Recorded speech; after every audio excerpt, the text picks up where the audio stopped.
Hello, everyone, and welcome to the Paceroos Podcast, the only Australian NBA podcast with a bias towards the Indiana Pacers, and coming to you on YouTube today for a very special reason. You can see the three of us, or you should be able to see the three of us if you're watching this on YouTube. And we've been able to achieve something that we've been wanting to achieve for the last 16 months that we've been doing this show. I think to give you guys a very short story of how this podcast came together, Alex is obviously an incredibly popular Twitter poster with his content. I reached out to Alex, hadn't met him before, suggested that we run a podcast. Alex and Justin connected, the three of us connected, and then we met for the very first time and recorded the very first episode of this show after throwing around some ideas in chat. And that was kind of how it went. So that's where the show started. And on that night that we recorded the first episode, we all looked at each other and said, imagine if we got Kevin Pritchard. And at that point in time, it just seemed like a dream. It was not something that we ever expected to happen. But Justin, full credit to you. You run our Twitter account, and I know that you've been working on the campaign, KP to Paceroos. Alex, you did a lot of great work with the videos for that campaign, and we've connected with KP quite a while ago. This has been a long time in the making to be able to get him on the show. But Justin, I'll start with you. A lot of legwork involved here. How surreal was it? Yeah, exactly right. And we won't bore the viewers to how much kind of legwork we did put into it. It's not just shooting a message. Oh, awesome. Yep, done. Interview over. It was a lot of groundwork. And, you know, the way we've recorded episodes for over a year now, we want to portray to the Pacers. We're a good podcast.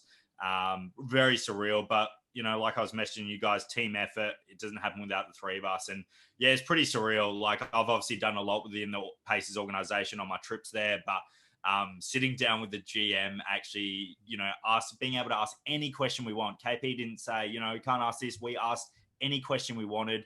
Yeah, very surreal moment. He was really open. And Alex, I know that there's a couple of answers that he gave that made us kind of go, wow, that's not what I was expecting you to say. How did it feel for you to interview KP one-on-one, a guy that you would like to be your employer one day?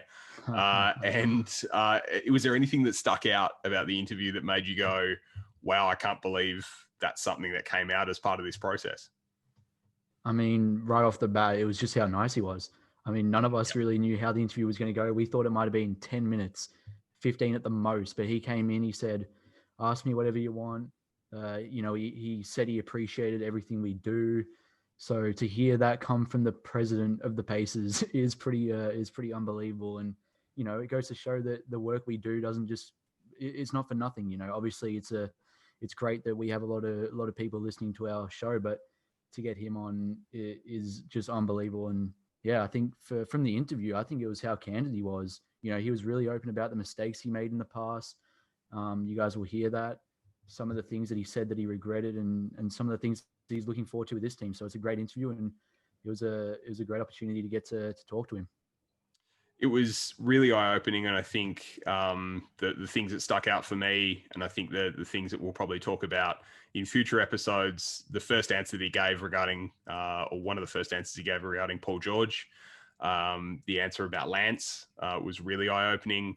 The Myles Turner trade stuff, which I wasn't expecting. And I know there was another interview that KP did where he dropped in similar information.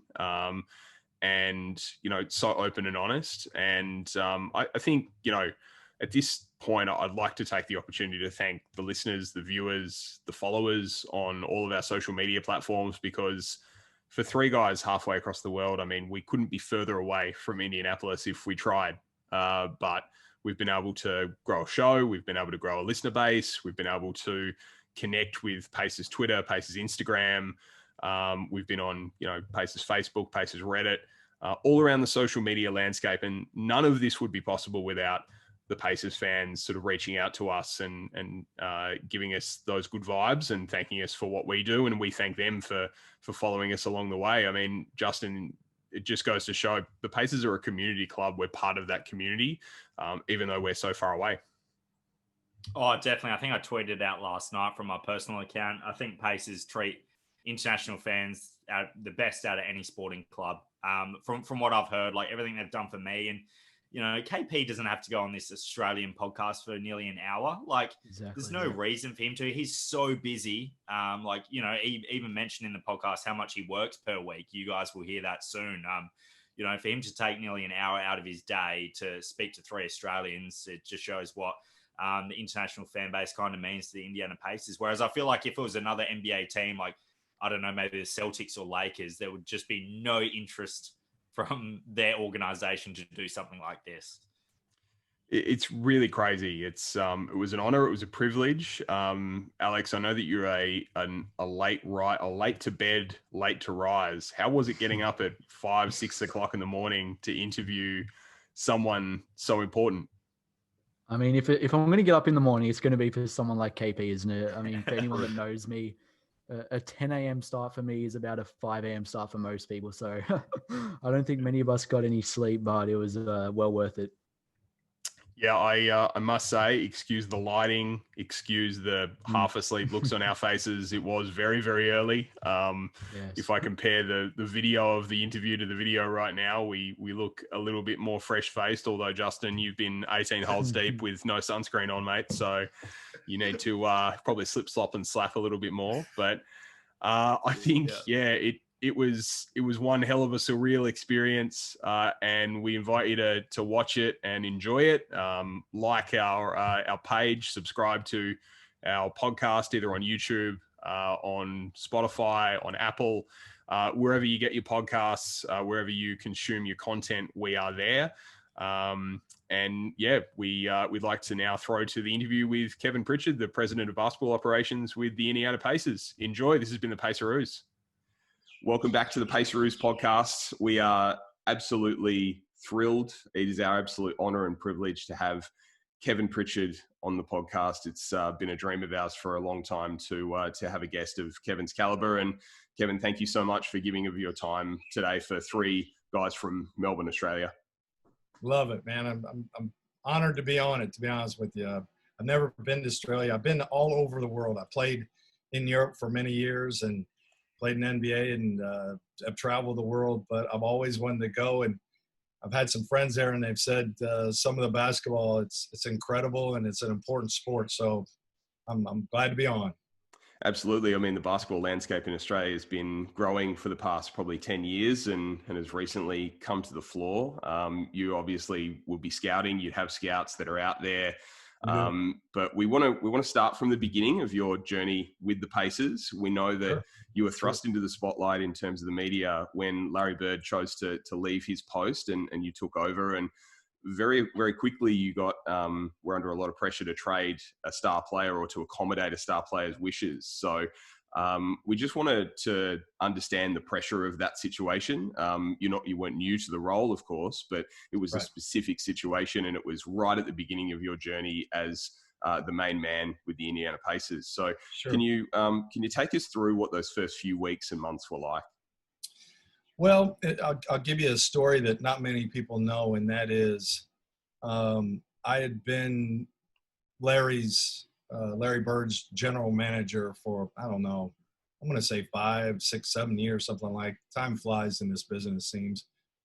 But even going before that, when I was in Portland, I got let go. I was kind of around the house, and Larry Bird calls, and I'm like, nah, it's not. That's somebody making a practical joke. But we had played together for a little bit, but we weren't that close at that point in time. But he called me and he said, "Hey, listen, I know you're free.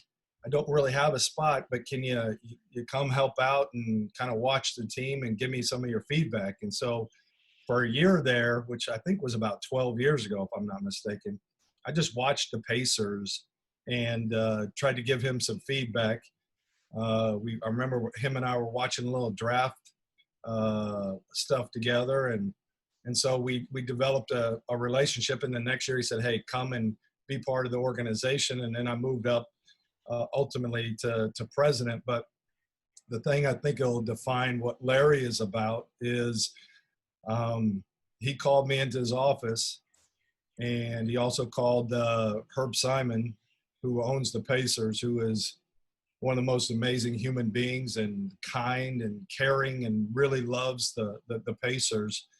He called us in, and I didn't know what it was about. And he goes, Herbie, hey, listen, I'd like to step down, and I'd like to hire Kevin to take my place as the president. And Wow. If you agree to this, I'll stay on in some capacity for the next couple of years and I'll help Kevin kind of grow even more into this role. And I remember he's saying this, and it was almost surreal to me, because here is my idol, and Herb Simon, who is a person that, as an owner has been unbelievable to me and developed the relationship. But when he did that, I was sort of shocked. And it was one of those times in my life that I don't think I'll ever forget. And what was funny about that is we probably made a deal, the fastest of any deal I've ever made in my life. And I agreed to a contract. Larry agreed to staying on, and hopefully Herb was happy. You'd have to ask him, but it probably happened in like literally less than 3 or 4 minutes. So that's my song, or my story to becoming president. But what I didn't know is that the Paul George situation was coming. And right when I got the job, I really made a commitment. I was trying to really over communicate with Paul at that point in time. And so I was calling him. I was talking to his agent. I was telling them kind of some of the things that I would like to do and some of the players that I would like to go after. There was a couple free agents that were showing some interest in us. So we're talking. I go out. I fly out to L.A. and I spend a couple days with Paul, and felt good about it. And when I got back home, we got a call that basically, he wanted to be traded. And so it did hit me. It hit me pretty hard. I wanted to have a chance to build my team,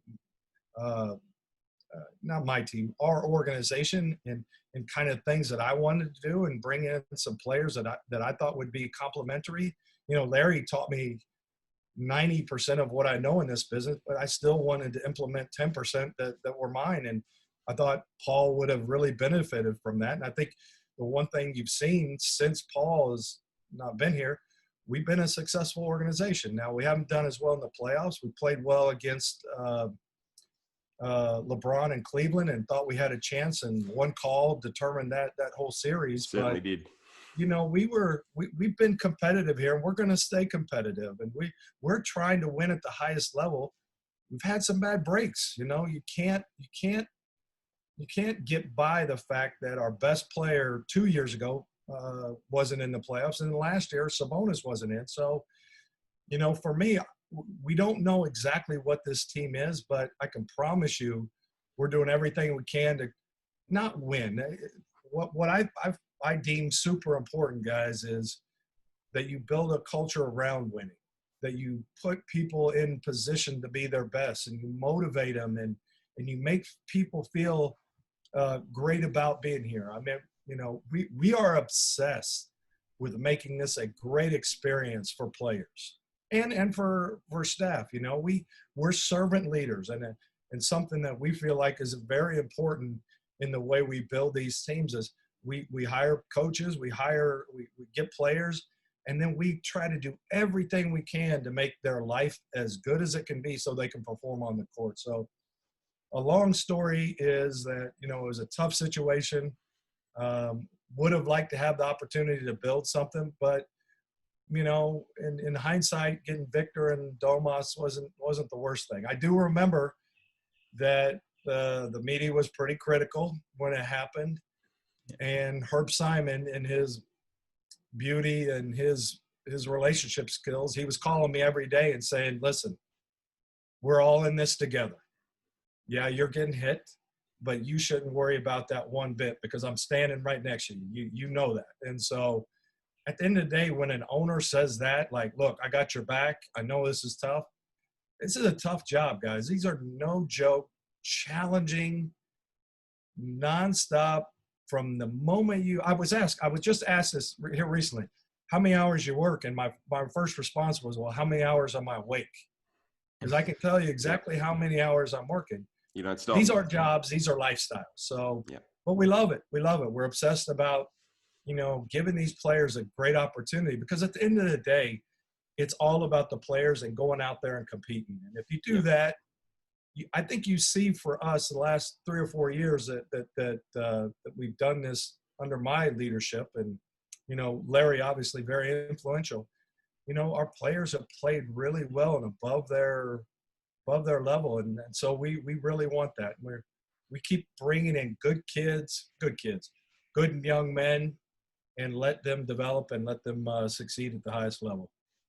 Yeah, that's really good. I think it's an awesome segue to our next question, KP, and that's we'll stick on the past for one more question. That's you kind of did answer it there a bit, but do you ever get frustrated when former players come out in the media and maybe not bag the franchise, but don't speak highly of them? Something recently came out, I won't kind of mention who, but said, the Pacers don't want to win. They just want to remain competitive, which, as all three of us couldn't disagree with more. I think Pacers always try and, go as far as they can each year. Does that frustrate you when a previous player says that, or that just kind of goes above your head? Well, I always look at the context, right? So the context around that is,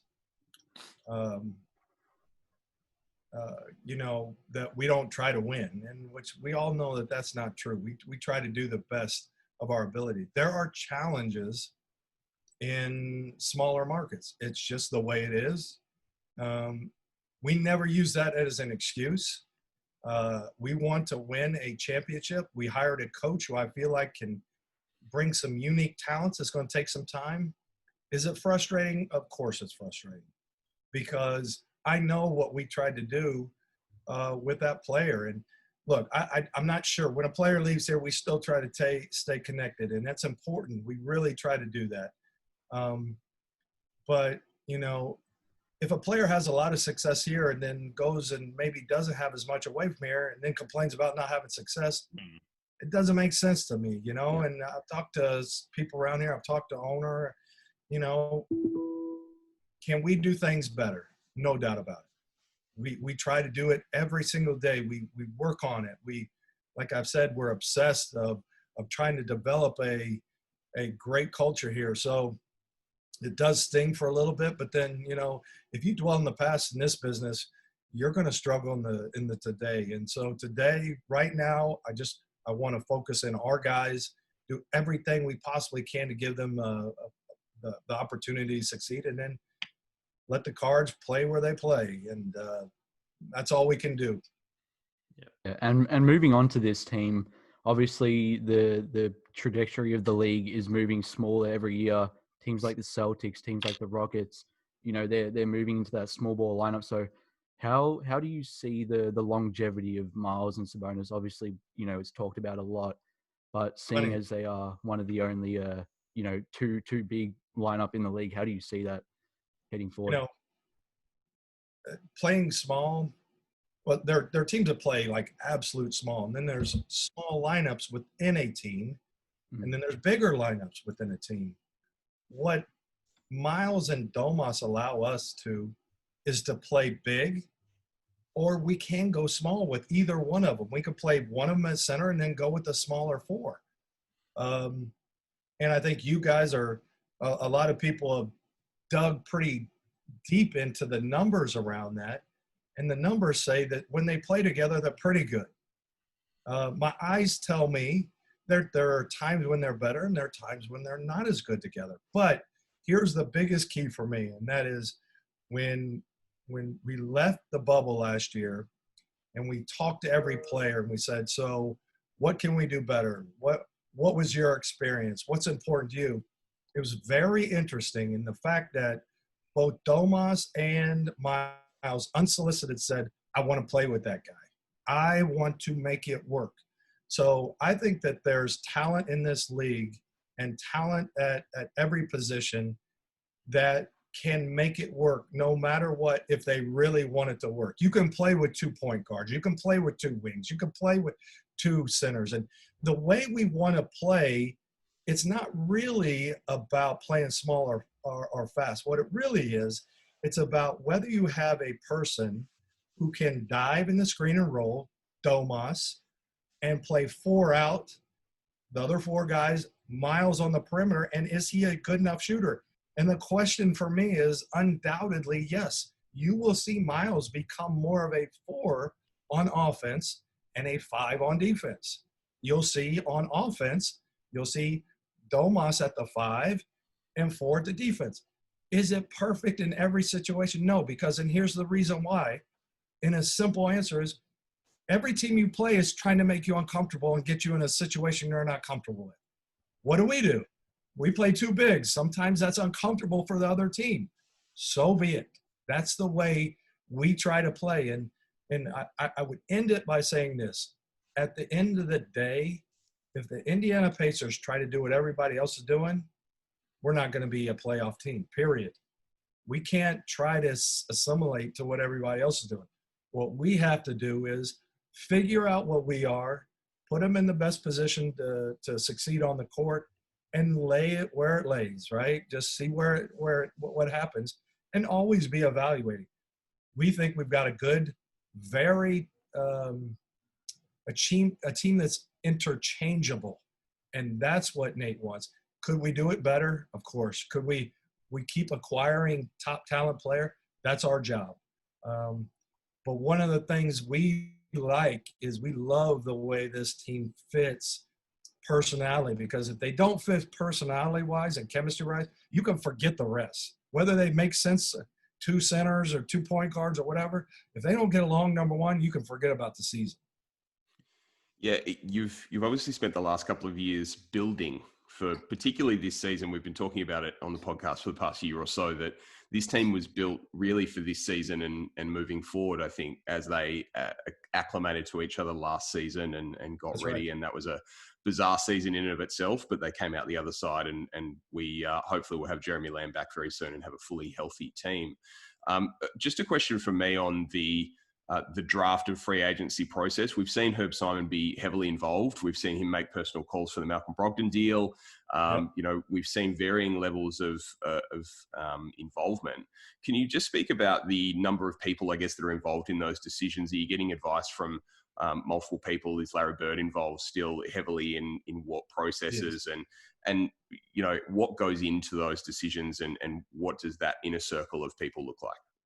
So, one of the things that we believe as a principle, like you have to have principles and a foundation around what you're doing. And a couple of years ago, Chad and I sat down and we did this. We said, what do we want this organization to be?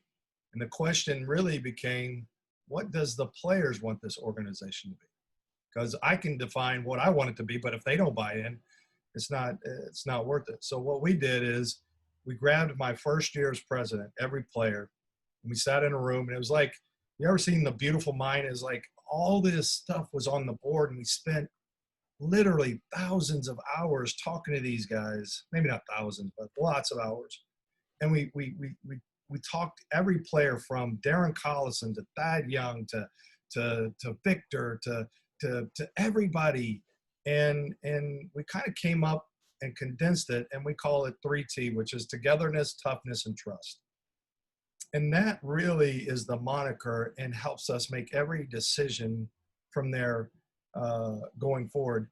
The other thing that we feel like is really important is this, is I believe in agree, disagree, and unite, which means I like getting input, and I like getting a lot of different input. And at the end of the day, I have to make a decision with Herb Simon. And him and I have these great banters back and forth, because I'll talk to the scouts, I'll get their recommendations. Sometimes I agree, sometimes I completely disagree. But I'm always going to listen, and I love hearing the good debates. We call it a good debate. People, they get passionate about players, and so I want to hear that passion, and that comes into play. But at the end of the day, we're gonna agree, we're gonna disagree, we're gonna talk about the good and the bad, and then it'll be Herb and I talking about it. How does the financial impact? What's that look like? how does he fit culturally? And to be honest with you, a lot of times players get weeded out because we just don't like taking chances if you don't have high character. Like, we believe that there's a intrinsic value built around being a good human being, wanting to be something apart that's bigger than yourself. And so all that gets vetted. And at the end of the day, you make the best call that you can. Sometimes you hit it out of the park, and sometimes you fail miserably. And you got to go back and say, well, why did that work?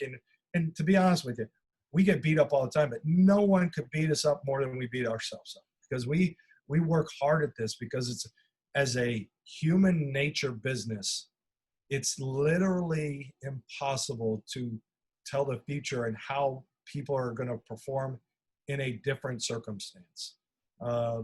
We've had players where we drafted, we wish they would have played better. They'll go someplace else and play even better because of circumstance. Circumstance in this business is everything.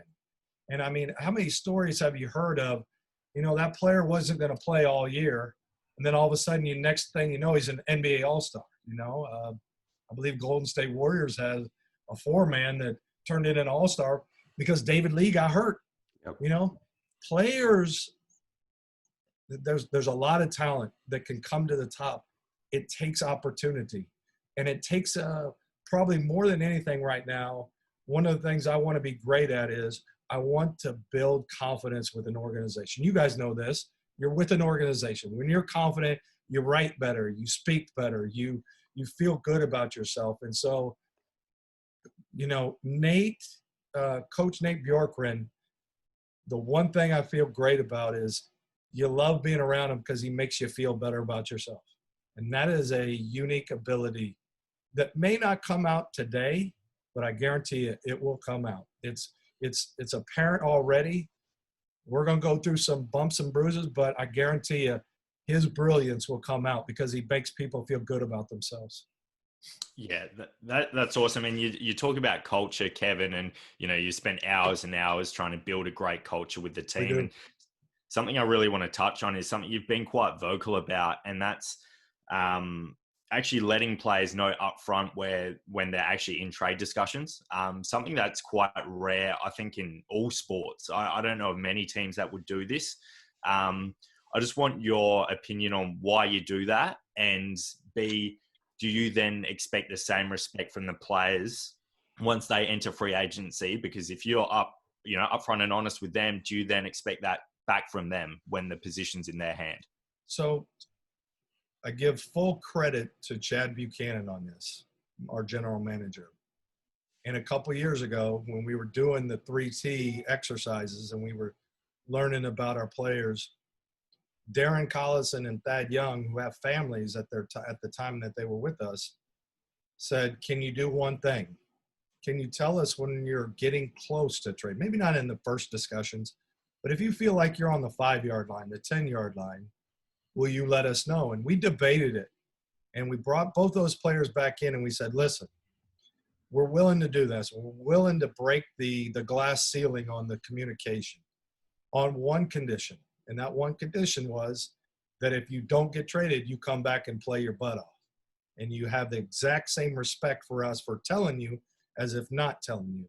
And what was interesting, we had a case that year with Darren where we were close.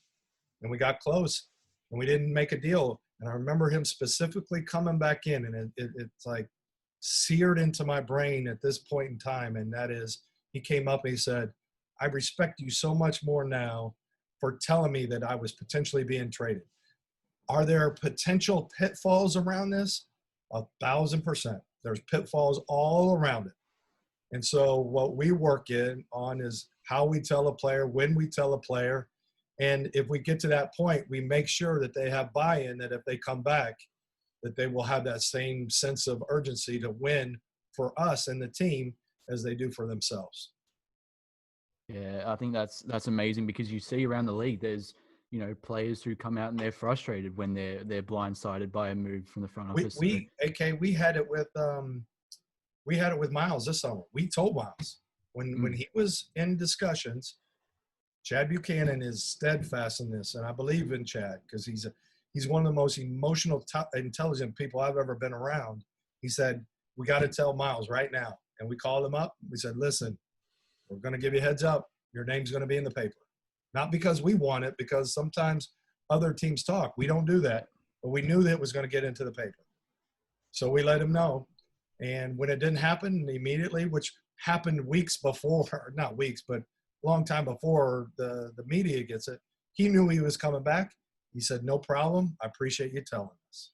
Yeah, and I think that's another thing with that is it's fantastic for chemistry, isn't it? Because now Myles comes back and he understands that, you guys have been 100% open with him and he'll be the same with you. So I think that's important. But I just want to touch on back in 2014, Larry Bird made a move for Evan Turner and, he made a move for Andrew Bynum, and these moves were pretty controversial from the locker room standpoint.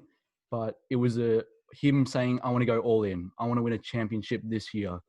Right. Do you foresee that happening with this roster, or do you think that you believe that you have the pieces to right now to compete at the highest level? Well, difficult question, and I'll give you the sort of the analogy around it, and that is, so if you're playing cards and we're all playing poker, how do you decide to go all in?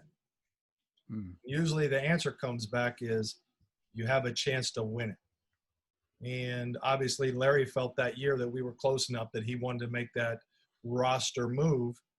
We're not afraid to do it, but I haven't seen my hand yet. So you're asking me to go all in.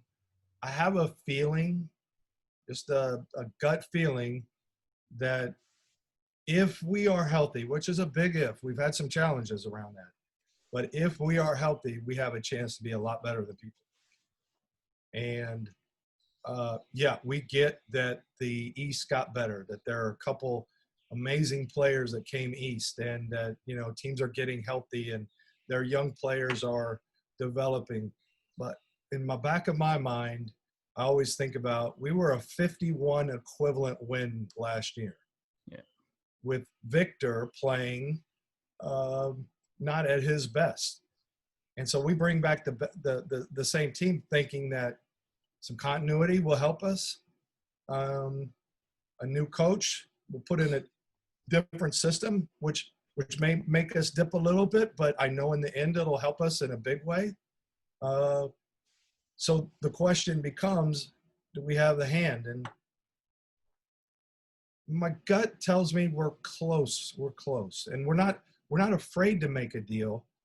I've learned from the past in Portland, when I was general manager, we made a lot of trades all the time, and we're just trying to asset build.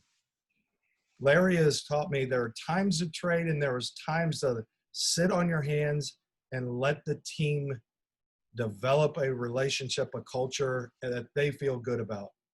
And we have some incredible leaders on this team. I think Malcolm and Domas, you're going to see big years.